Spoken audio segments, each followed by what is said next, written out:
Kita ke informasi selanjutnya, Saudara. Sebagai bentuk toleransi antar umat beragama, Jemaat Gereja Advent membagikan ratusan paket takjil kepada umat Muslim yang tengah menjalankan ibadah puasa di Sentani, Kabupaten Jayapura, Papua.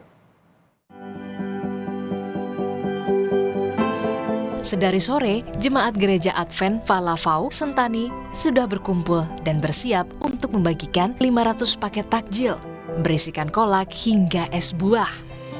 Panitia memang sengaja membagikan paket takjil kepada pengendara roda 2 dan roda 4 yang memang melintas di jalan utama Sentani, Abepura.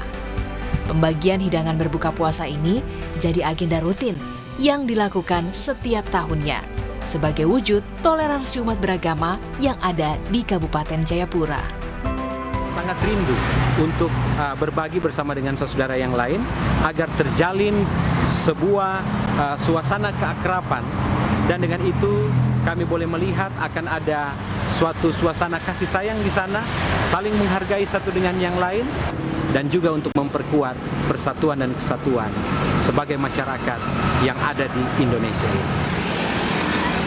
Aksi pembagian takjil ini sebagai wujud nyata berbagi, berdampingan dengan umat Muslim, sehingga dapat menumbuhkan toleransi antar umat beragama dan saling menghormati. Vindi Rakmeni, Kompas TV, Jayapura, Papua.